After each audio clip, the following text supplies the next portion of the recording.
世界で活躍する人にインタビュー。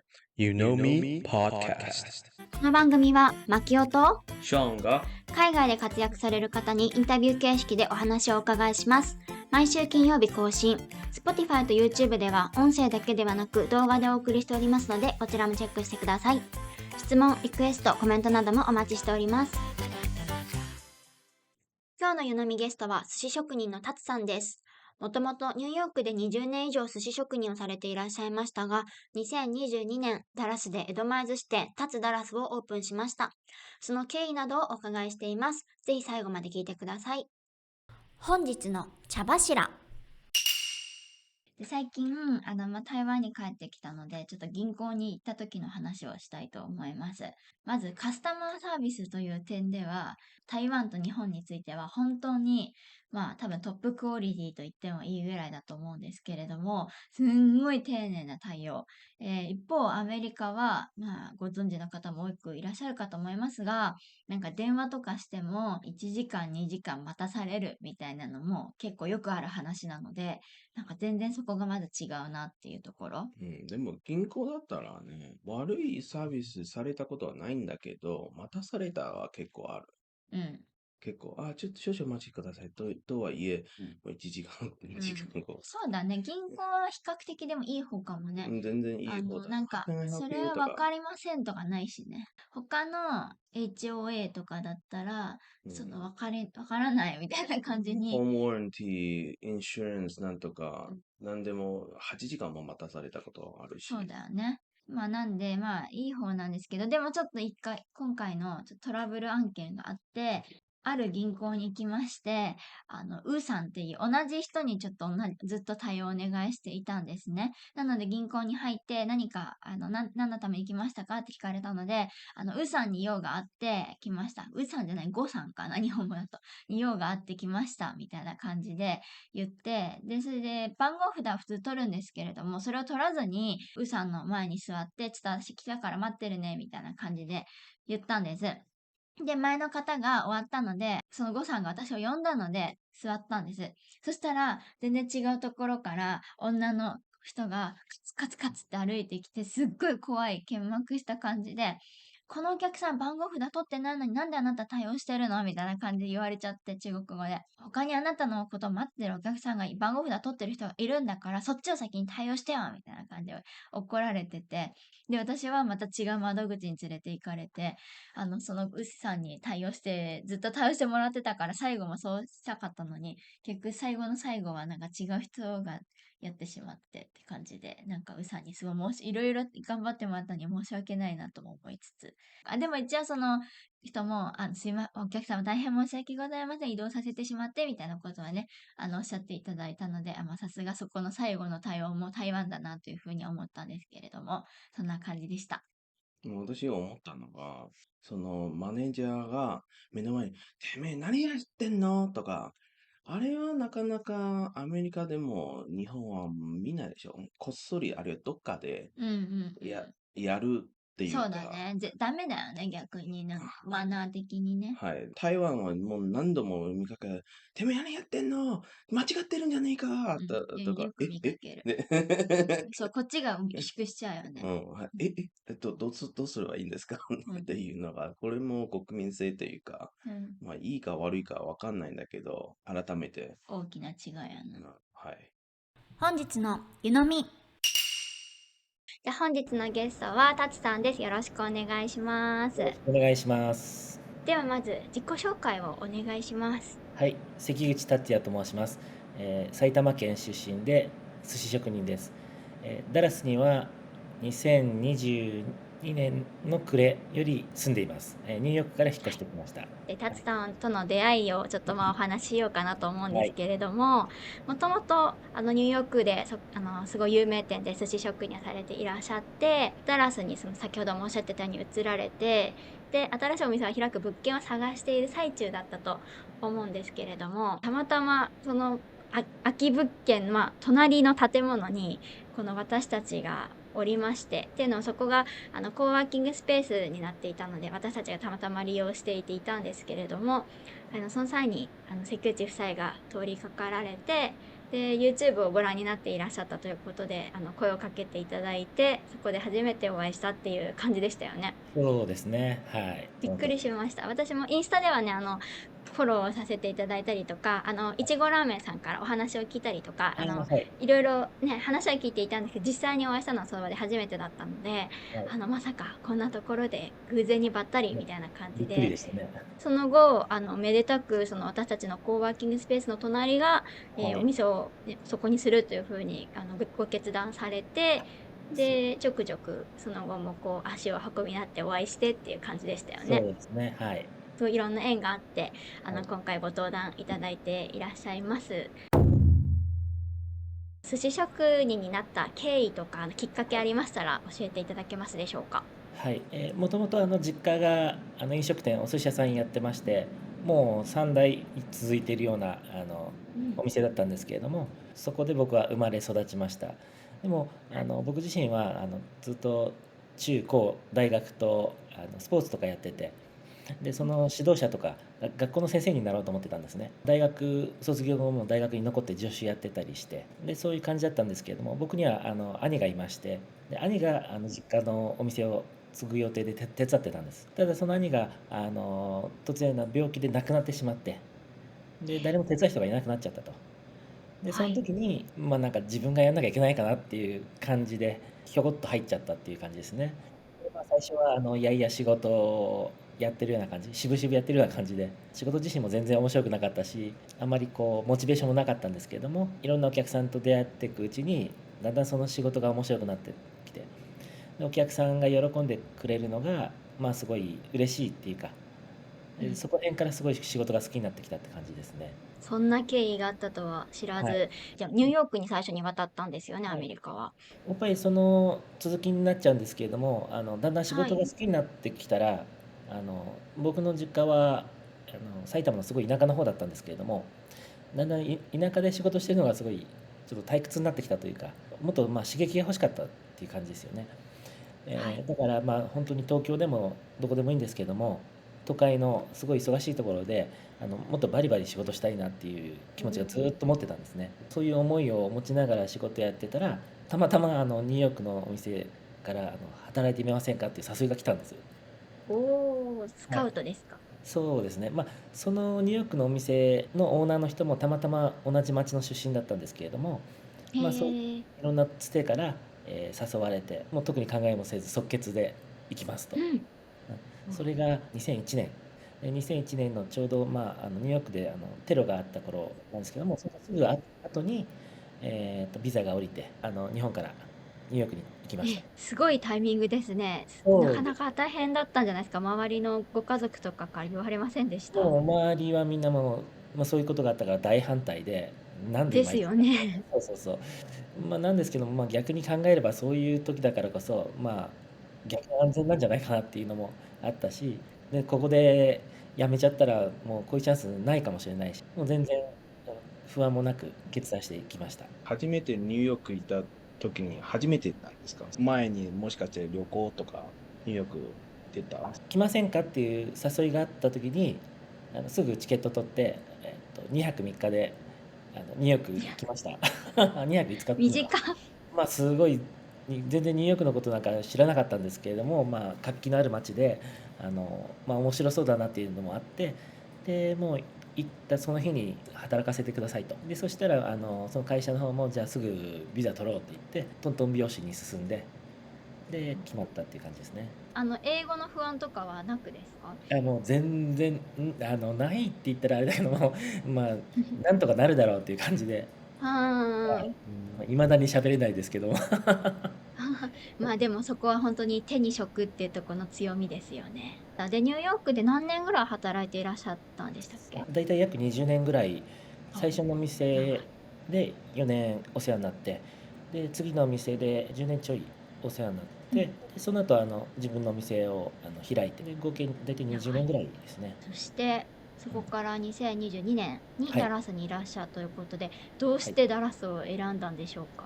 はい、ニューヨークの一番最後のお店で仕事をしている時にずっとカスタマーリポートっていうか日記みたいなのをつけてたんですけれども、妻と2人で、その日来たお客さん、どっから来たとか記念日だったとか、あと何が好き何が嫌いとか、そういうのを細かくメモしてたんですけれども、調べていくうちにテキサスから来るお客さんがすごい多かったんですよね。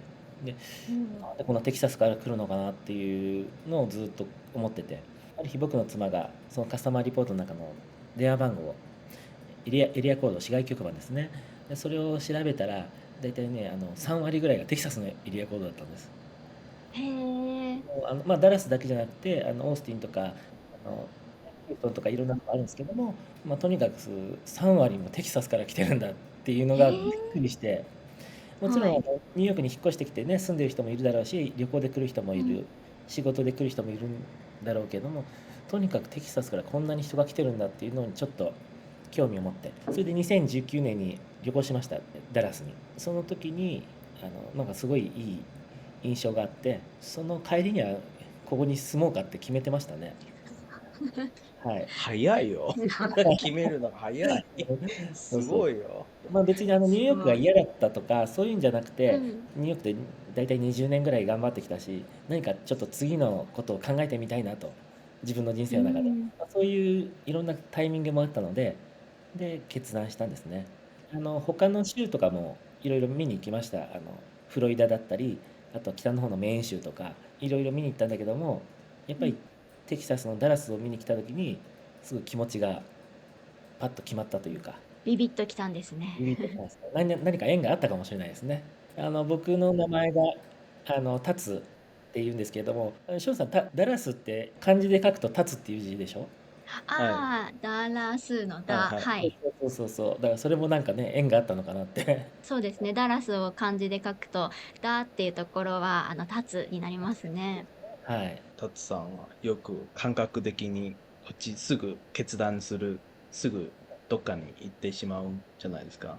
だから、もしダラス離れる前にちょっと教えてね。またもう一回寿司食べたいから。わかりました。という心配がありました。でもね、一応は決める前にはすごい実は下調べをします。その海外行きたいってなった時もすごい本読んで、海外行くにはどういう資格が必要なのかとか、ビザが何が必要なのかとか、一応調べてはいたんですよね。で、そうやって深く調べていったら、たまたまチャンスが舞い込んできたっていう感じで。今回のダラスも、もう行きたいってずっと調べて、いろいろ調べてたら、そういう縁があって、仕事するビジネスパートナーも見つかったりとか、やっぱりそういうところどころタイミングがよく縁があったんですね。アメリカいろんな寿司があるでしょ。はいはい。名付け、アメリカスタイル寿司。はいはい。初めてそれを食べたら、うん。どんな印象でした？そうですね。こういうお寿司もあるんだなと、面白いなとは思いました。とにかくやっぱりいろんなお寿司は食べましたね。自分の中で一番好きだったのは、今自分がやってるような江戸前の寿司だったことですけれども、でも今でも全然いろんなお寿司食べます。カリフォルニアロールとかももう全然いっちゃうん全然ですか？食べますね。はいはい。やっぱりその場所に行ったらその場所の文化に合わせたお寿司ってどんどん発展していくと思うんですね。だからカリフォルニアロールとかそういうのもアメリカで生まれて進化してきたものだし、中国だったら中国でもね、いろんなお寿司が出てきて、それは面白いと思います。あっていいと思います。開店までいろんなプロセスがあったと思いますが、なんか一番印象に残ってるというか、大変だったことっていうのは何でしょうか？一番大変だったことは、その決まるまでかな、その物件が決まるまでが一番大変でしたね。決まってからの方が精神的にも安心したし、テキサスは場所が広いから、その物件とかもものすごい広い物件しかなかったりするんですね。もうちょうどいい広さの物件見つかっても、場所があまり良くなかったりとか、いろんな条件が悪かったりとかで、もうかなり何ヶ月も探したんですけども、全然見つからずに、すごい苦労して、でも正直もうダメかなって実は思ってたんですよね。だからもうこれどっかで仕事探さないとダメかなと。で、そういう中で、ディープエルムの街中をドライブしてたら、たまたまなんか、レンガのちょっと面白そうな物件があるなと思って、で、見つけたわけです。でもすごい素敵な物件だし、ちょっとこれはもう家賃も高いし、大家さんも全然話聞いてくれないんだろうなって、思っていたんですけれども、ダメ元で行ってみたら、すごい興味持ってくれて、で、大家さんもすごい喜んでくれて、結構スムーズに決まったんですけれども、とにかくこの物件に出会うまでがすごい苦労しました。立つダラスはディープエラムの、コンチネンタルビルディングという、なんていうかディープエラムのこう一番東側と言ったらいいんですかね、にそうですね。ある、はい、建物で、昔はコットン、綿のなんか工場みたいなそう感ですね。じですかね、をやってたビルなんですけれども、外観を残したままで中身だけこうリノベーションをした、横長の建物の、一番、東側のところにお店を作られたっていう感じですかね。はい、そうです。で、このビルディングは作られたのが1888年、140、50年前のビルディング。で、僕のお店、実家のお店も、ひいおじいさんの代ぐらいから、やってるんですけども、やっぱり1880年ぐらい、だから同じぐらいの歴史があるんですよね。そこもなんか嬉しくて。いや、そうですね。そう年代聞いてしまうと本当に歴史を感じますね、とても。そうですね。はい。そういう年代には見えないぐらいに、もう一歩うん。入るとすごいはい。モダンで、すごい綺麗なビルです綺麗ですね。けどね。私も一度お伺いしましたけれども、はい。内装もとてもこだわっているなっていうところと、あとちょっとはい。びっくりしたのが、なんかはい。トイレの内装もすごかったじゃないですか。奥様がちょっとおっしゃってましたけど、すごいお金をかけていらっしゃいますよね、あの内装に。そうですね。やっぱりレストランでトイレって実は一番すごい大事で、多くのお客様利用しますけれども、どんなにね、お寿司が美味しかったり、どんなにサービスが良くても、トイレ行きますって言って、トイレ行った時に、そのトイレが汚かったり、掃除されてなかったら、もうその思い出しか残らないと思うんです。うんうんうん。やっぱりトイレもすごい綺麗で、いつも清潔にしてあって、見た目も綺麗だったら、やっぱりそれも一つの思い出に残って、忘れないでもらえると思うんですよね。だから、このお店やる時もトイレだけはすごい綺麗に、で、お金をかけようっていうことで、他にはないようなものにしました。絵をプロフェッショナルの方にいらっしはい。ゃっていただいて描いたみたいなことをおっしゃってましたよね。で、そうですね、あの絵もハンドペイントで全部描いてもらってやりました。これちょっと映像でなんか見せたいけど見せれないっていうもどかしさが今あるんですけど、はい。ね、恋とかの絵がすごくって、これもぜひ行ける方には行ってトイレまで見はい。てほしいなというふうにそうですね。思いますけれども。寿司職人として、大切はい。にしていること、こだわっていることということはありますでしょうか？僕自身はもう本当にそんなに器用でもなくて、あまり華やかでもない地味な方だと思うので、特にこだわっているのはやっぱり見た目よりは、その本質、味の方にこだわっていきたいっていうのがありますよね。だからブランドよりも中身だったり、インスタ映えとかそういうのを考えるよりは、本当に味に集中して、地味でもいいから、その自分でやってる仕事に対して誠実にやっていきたいっていうのがありますね。だからうちの寿司はもう本当に見た目は普通の寿司で、特になんか華やかなとこもないから、そんなに写真とかも撮っても面白くはないかもしれないんですけれども、でもその寿司を食べた時に口の中で広がって、もう頭の中ですごい感じてほしいというか、感動してほしいっていうのがあります。もうなんかすごい、もうその通りって感じだよね。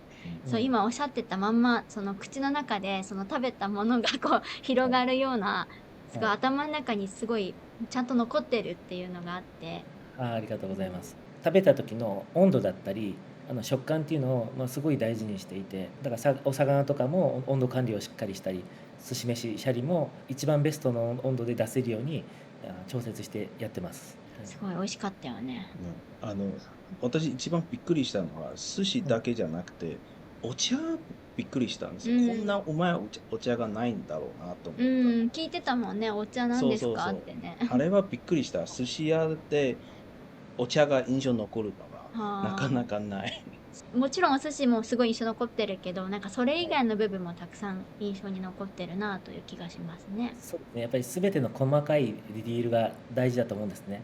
だからショーンさんうん。お茶のこと褒めてくださいましたけれども、お茶も妻が全部入れてますけども、温度とかも一番飲みやすい温度だったり、調節しながらちゃんと気を使って出してくれてるんですね。うん。季節によりはい。食材も変えますか？はい、メニューがガラリと変わることはないんですけれども、少しずつ少しずつその時の食材、マーケットの様子を見ながら、ところどころ変えていくようにしますね。はい。今の季節でうん。メニューは何かありますか？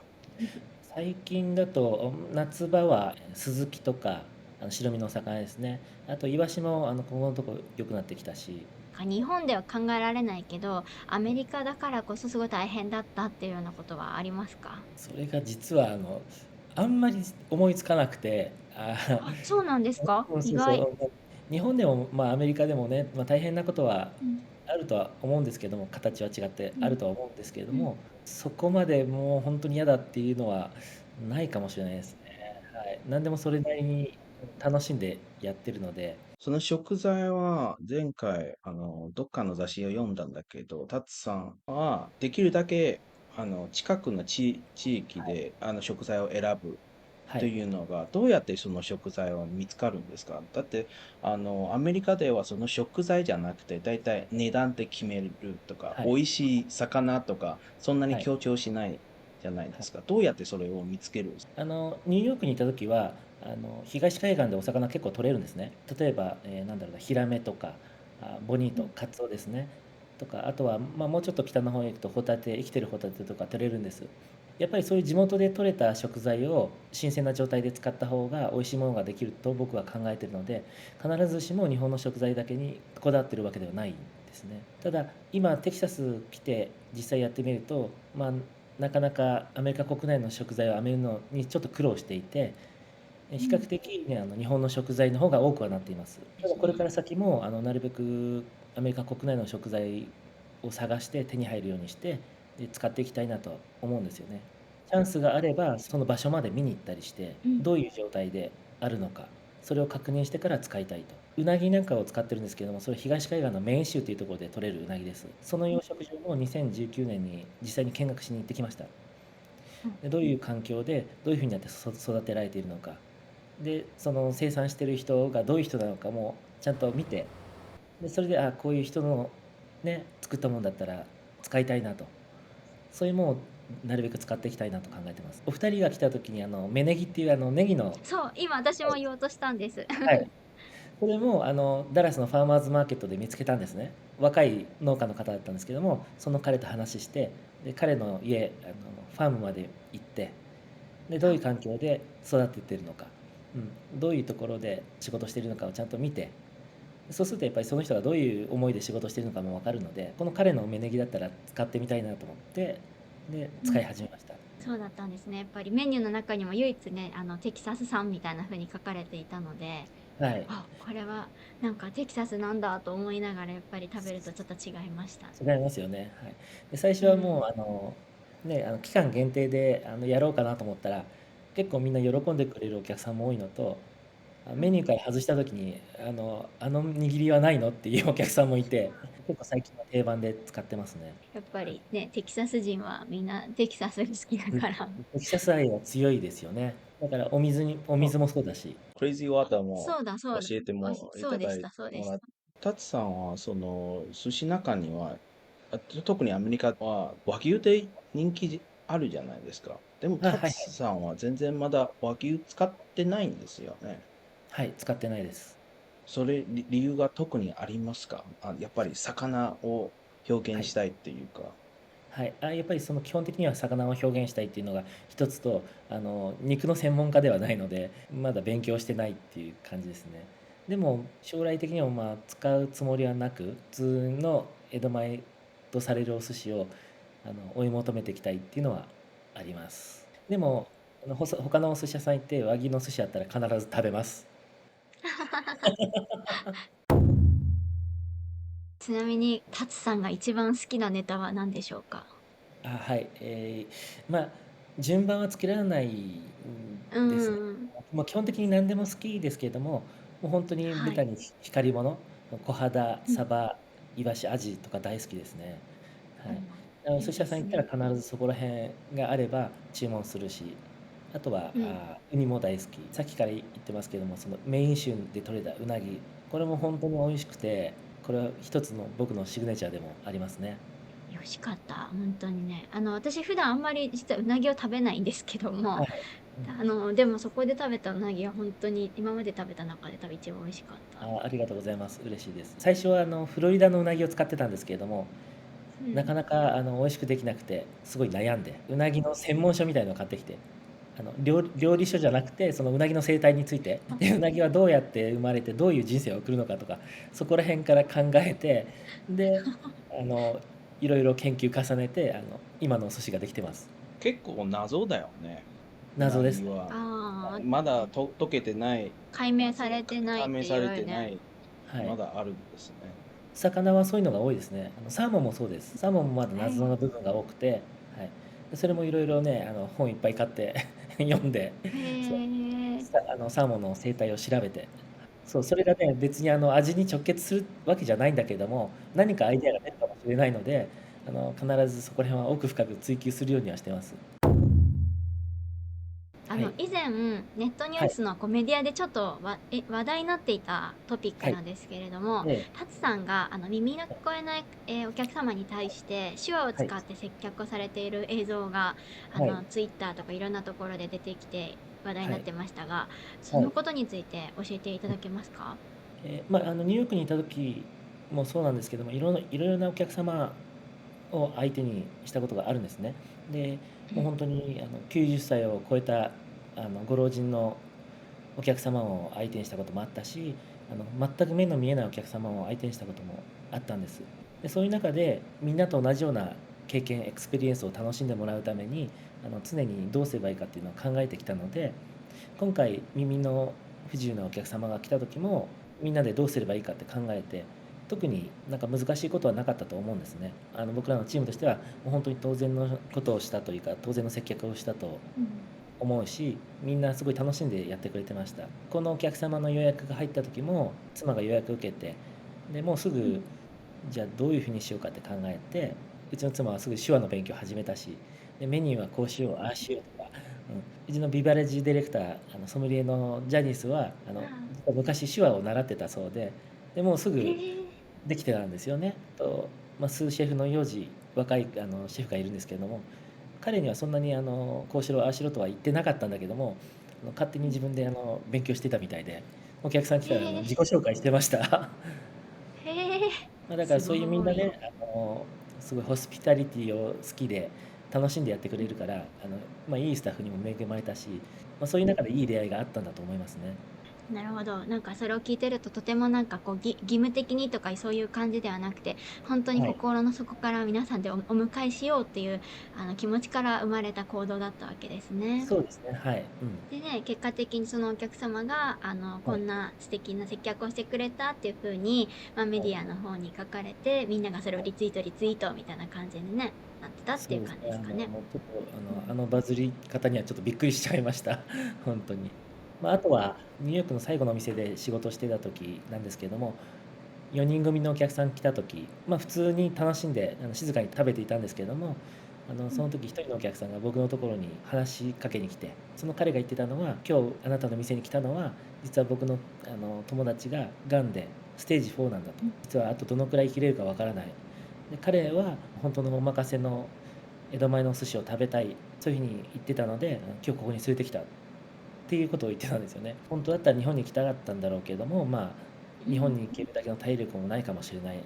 だから今日ここに来たけれども、本当に彼も喜んでくれるし、いい食事をありがとうって言ってくれた時に、やっぱりそれがすごい心に残ってて、やっぱりその時に自分の中で本当にベストを尽くしてやってるかなとか、やっぱり考えちゃいますよね。もちろん自分の中ではちゃんとやってるつもりでも日々の仕事としてやってないかやっぱりもう一回考えちゃいましたね。うお客さんにとってん。はそれが一生に1回の食事かもしれないしどういうシチュエーションで来てるかもわからない記念日かもしれない誕生日かもしれない、でそういう人たちに常にベストを尽くさなきゃいけないっていうのを、その時もすごい考えたので常に大事に思ってます。だからそういうのもあって手話とかも勉強したりしたっていう感じですね。日本の一期一会っていう。うん。そうそう、もう本当そんな感じですね。もっと昔に一つあったのは、大きなお店で仕事してた時に、目の前に座ったお客さんが僕の顔見て、あって驚いて、私あなたに4年前に握ってもらったのって言ってくれたんですね。で、またあなたの前に座れて嬉しいって。でその時もちろん僕は覚えてないし、嬉しかったんですけども、ちょっと複雑でしたよね。やっぱこうやって覚えてくれる人がいるってことは常に手を抜かずにやんなきゃいけないなと。すごい。それだけ印象的だったってことですね、そのお客さんにとそうですね。ってはね。はい。今後なんか取り組んでいきたいこととか、はい。ありましたら教えてください。ニューヨークからね、ダラスに引っ越してきてお寿司屋さん始めましたけれども、今はね、ダラスでもね、全然いい魚も手に入るし、テキサスだからね、美味しいお寿司はできないとか、そういう言い訳はしたくないんですね。で、ダラスでもニューヨークと変わらない、東京と変わらないような美味しいお寿司が食べれるんだっていうことを、これからもどんどん続けていきたい、証明したいっていうのがあります。自分のね、技術にも磨きをかけて、テキサス行ったらこういうお寿司が食べれるんだって逆になるようなそういうふうになったらいいなって思うんですね。あともう一つは若い人に育ってもらいたいというか、こういう仕事に興味持って、で誇りを持ってこの仕事をしていくような人がいたら、どんどんそういう人に育ってもらいたいなと思うんですよね。だからそういう人がいたら全然教えてあげたいし、同じテキサスでね頑張ってってくれたら嬉しいなと思ってます。タツさんのお店は、先ほども申したように、ダラスディープエラムにありまして、私のこの概要欄にも、住所などは載せておきますので、ぜひチェックしてほしいのと、今ってこう予約するときはどのタイミングで予約のウェブサイトにアクセスすればいいんでしたっけ？月に2回、毎月1日と15日にウェブサイト上で、予約ができるようになります。ウェブサイトからでもできるし、TOC っていう TOCK っていうアプリがあるんですけども、予約のアプリで、それから予約ができるようになってますので、はい、よろしくお願いします。ニューヨークから食べに行ったっていう人も前ツイッターで見かけたので、この近辺以外でもねの地域からでも多分行かれる人どんどん増えてるんじゃないかなと思うので、この調子でもっともっとタツさんのお寿司を皆さんに体験してもらいたいなと思っております。いつかもしかしてタッツさんはネットフリックス出るんじゃないシェフテーブル。出てほしい。はい、あとなんかタツさんの方からありますか？お寿司屋さんたくさん世の中にありますけれども、10軒お寿司屋さんがあって、10人お寿司屋さんがいたら、みんなそれぞれ違い、やり方も違う、考えてることも違う。で、それどれが正しいとか、どれが邪道とか間違ってるって実はないんですね。やっぱりどれもお寿司だし、ね、それがフュージョンであってもオーセンティックであっても、もしどっかお寿司屋さんに食べに行ったら、そのお寿司屋さんのコンセプトを理解して、そのお寿司屋さんのスタイルで食べたら楽しめる、味わえると思うんですね。例えばお寿司の食べ方一つとっても、普通にそのまま食べてくださいっていうお寿司屋さんと、お寿司のネタをひっくり返して、で魚が下に行くようにして、食べてくださいっていうお寿司屋さんとかあると思うんですけども、それもそのお寿司屋さんがベストだと思う食べ方を勧めているので、どれが正しいっていうのはないと思うんですね。だからそのお寿司屋さんのおすすめする食べ方とかを信じて食べると楽しめると思います。